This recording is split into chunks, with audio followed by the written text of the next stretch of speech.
la democracia se come, con la democracia se educa, con la democracia se cura.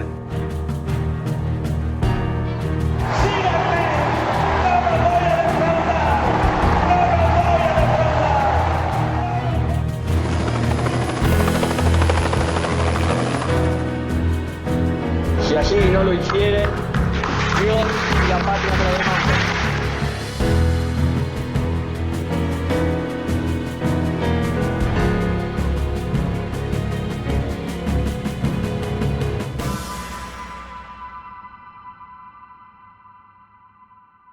¿Qué tal? ¿Qué tal? ¿Qué tal? Continuamos en la prosecución de estos programas vinculados a los 40 años de democracia en la República Argentina.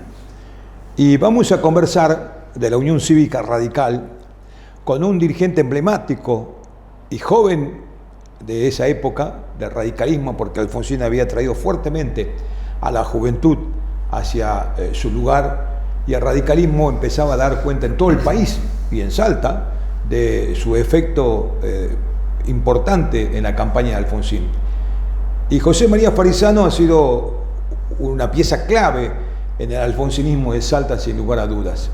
Además de su tarea como diputado, un inclaudicable luchador por los derechos de la gente en la Cámara de Diputados, y además un opositor de los más directos, de los más concretos y de los más permanentes hacia los gobiernos peronistas que hubo en Salta fundamentalmente. De manera tal que vamos a conversar con una figura emblemática del radicalismo, del alfonsinismo, desde 1983 a la época, sobre todo lo que pasó en ese proceso acá en Salta. José María, buenas tardes, gusto saludarte. ¿Qué tal? Buenas tardes. Bueno, ¿cómo se da el proceso político del radicalismo en Salta rumbo a las elecciones del 83?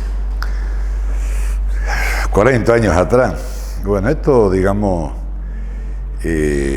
finales de lo que fue Malvinas, hubo una manifestación muy contundente de Alfonsín, de que esa guerra no estaba mal armado. Alfonsín no quiso participar del viaje que se hicieron todos los partidos a Malvinas y todas estas cosas. Me voy hasta ese momento porque es donde empieza a tomar cuerpo la figura de Alfonsín en todo el país. Acá en Salta las dos figuras fuertes que habían, una era Miguel Ángel Martínez Saravia y el otro Arturo Oñatibia. Martínez Saravia en el año 73 lo acompañó a Raúl Alfonsín en la interna contra Balbín, mientras que Arturo Oñatibia se mantenía en aquel balbinismo, digamos, lo que era línea nacional. Así llegamos a fines del 82, el 83, la gran movilización que empieza a darse, y bueno, se empieza a tomar cuerpo la posibilidad de recuperar la democracia, empezaba a instalarse las posibilidades. En este contenido comenzamos a organizar la juventud en toda lo que nos tocó a nosotros en toda la provincia. Nosotros veníamos de un grupo, armando un grupo alfonsinista, estábamos detrás de la figura de Alfonsín, que aparecía como el hombre hacia el futuro para reinstalar la democracia, traer la paz nuevamente en Argentina. Nunca descalificamos ni a Balbín, ni mucho menos, ¿verdad? Pero era la fuerza nueva que se venía instalando. Acá comenzamos conversaciones, grupos de juventud, que eran grupos grandes que empezamos a organizar, y conversábamos con todos, con Pancho Munizaga, que era el hombre de Renovación y Cambio, era el amigo personal de Raúl Alfonsín, Pancho Munizaga. Comenzamos a conversar con él, conversábamos con Martínez Saravia, que era el hombre que lo había acompañado a Alfonsín, pero que en este momento estaba al toque. Hablábamos con Oñatibia, en lo personal nos alineamos y nos formamos con Oñatibia. Y fuimos armando distintos tipos de grupos de juventud. En la personal, nosotros formamos con Oñatibia el MAR, y había que convencerlo, éramos el grupo más grande, se parecía como el más grande. El otro fuerte era Martínez Saravia. Hubo una llegada de Alfonsín acá a Salta para dirimir la cuestión, quiénes lo iban a apoyar, y nosotros hicimos toda una tarea con Oñatibia. Había que convencer a Oñatibia, porque Oñatibia a ese entonces había sido ministro de Salud de Ilia, un hombre muy reconocido a nivel nacional, A mí personalmente me llegó a decir un día, pero si yo soy más conocido que Alfonsín, me dijo así en el año 80, sí, fin del 82, yo soy más conocido que Alfonsín, ¿por qué no voy a ser yo el candidato a presidente? Era un hombre que estaba preparado para ser el presidente, doña Tibia. Entonces yo decía, bueno, pero a usted no lo sigue la gente como lo sigue Alfonsín, con una fuerza nueva. Esta era la discusión, hubo que convencerlo.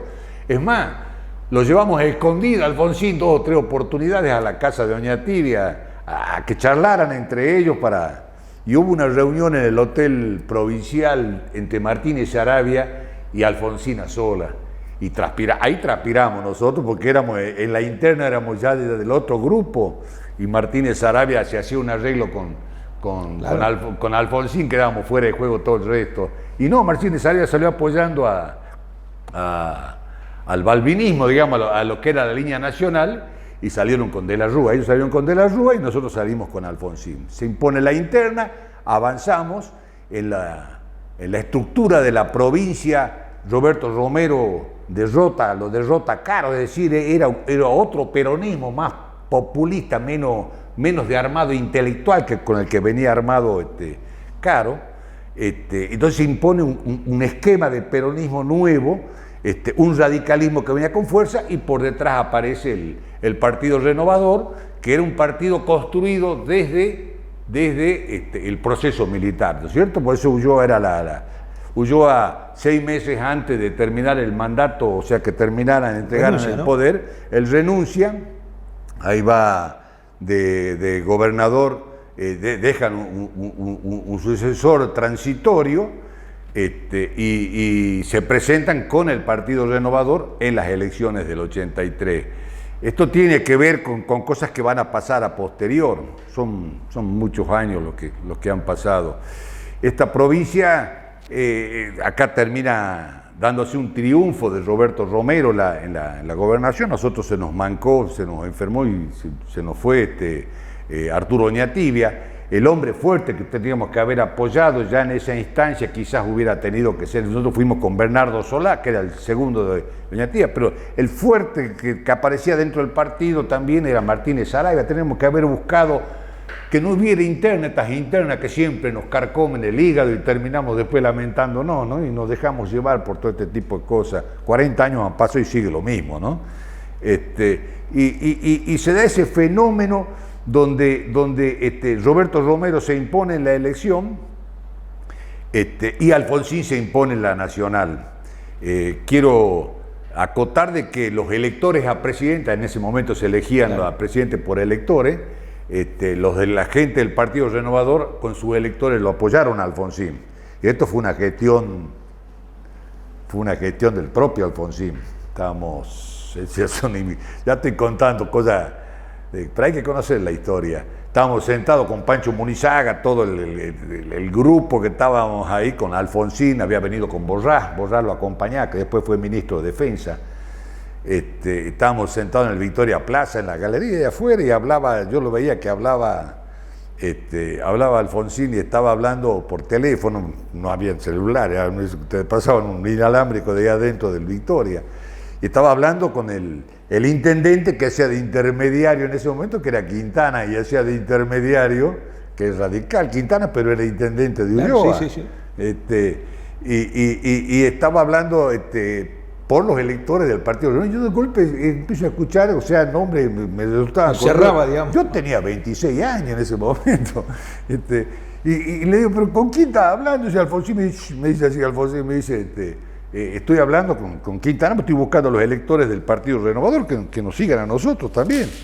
Entonces le digo, ¿pero cómo vas a estar arreglando con la gente del proceso? Esas cosas que hacíamos de la juventud, vivíamos de aquella época. Y Alfonsín me dijo, ¿vos querés que yo sea presidente? Sí, entonces vos dejás que yo arregle las cosas. Se acabó la conversación. Así era Alfonsín. Y arregló con ellos, y los electores fueron para él.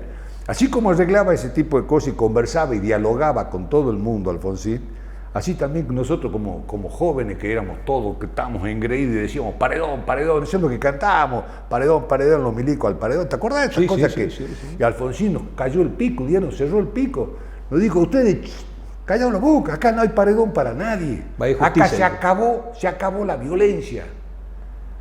acá se acabó la violencia. Y yo lo escuché en esa campaña electoral de Alfonsín, ya hablar de la ley de obediencia debida y la ley de punto final.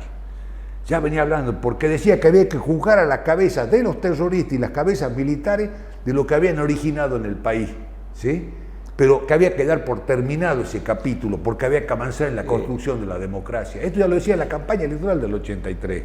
Salta se ha caracterizado por tener un gran conservadorismo en la política salteña, en todos los lugares de poder o factores de poder.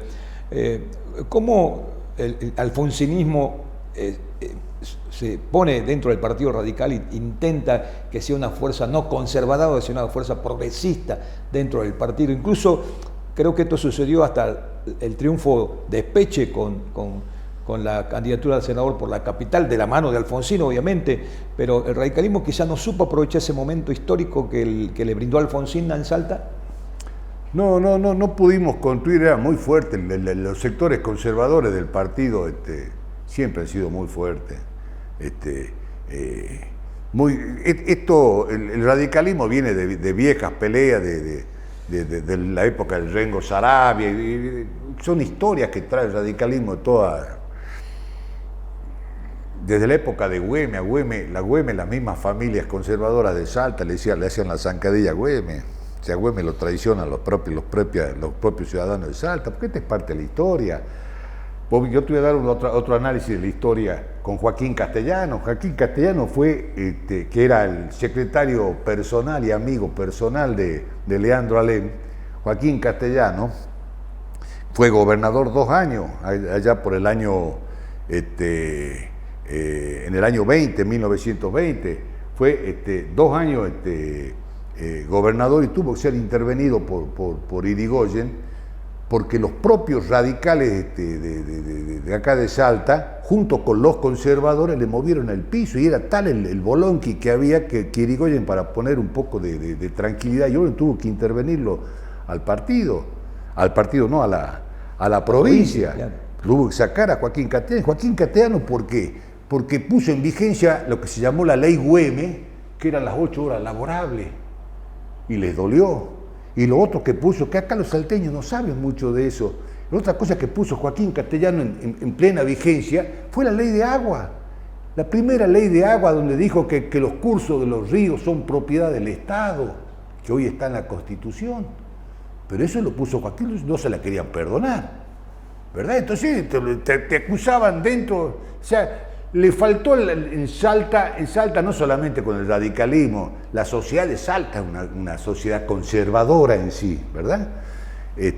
O acordate, ya volviendo a los años 80, las películas se hacían dentro del peronismo, las peleas que habían dentro de los grupos de Roberto Romero, con todo esto de atacar a lo que sí eran más blancos, con los blancos sí, con los negros no. ¿Te acordás de estas cosas que hacían Barrio Nuevo y toda esta gente que lo seguía a Roberto Romero?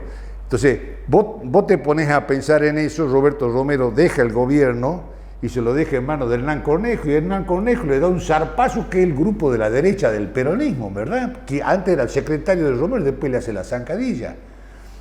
Cuando lo quiere sacar, Romero quiere recuperar el poder nuevamente, lo trae, fíjate vos, lo trae a Falú, guitarrista Eduardo Falú, que es una eminencia, candidato a vicegobernador, y los propios salteños, los propios del Partido Justicialista de Hernán Cornejo, le hacen la zancadilla, no le permiten ser candidato a gobernador porque tenía domicilio puesto en Buenos Aires, claro. Y no lo dejaron ser candidato a vicegobernador con Roberto Romero.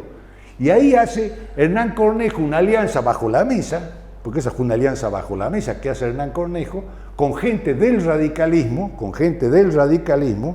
¿sí? Con gente del Partido Renovador y con gente de la Iglesia. Y terminan financiando inclusive la campaña esa, y lo llevan ahí a Ulloa de gobernador en el año 91. Cuando nosotros nos dimos cuenta, hablamos con Gotifredi, hablamos con gente del alfonsinismo, nos dimos cuenta cómo se estaba jugando la mano, tratamos de frenarlo a eso y no pudimos. Ahí fue yo salí candidato a intendente, tratando de ver si y Gotifredi iba candidato a gobernador, a ver si podíamos, y Miguel Plaza lo acompañaba a Gotifredi. Tratamos de frenar eso que fue la entrega del partido. A partir de ahí el radicalismo se vino abajo.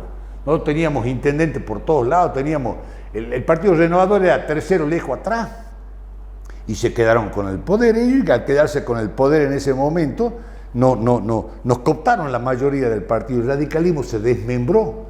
Nos quedamos sin intendente, muy poco, nos quedó el Cacho Iriarte, nos quedaron 2 o 3 intendentes que tenían el raigambre radical muy fuerte, otros los perdimos legisladores, perdimos concejales, y ahí fuimos quedando atrás, y no pudimos recuperar ese bagaje, esa fuerza para una construcción progresista dentro de la provincia.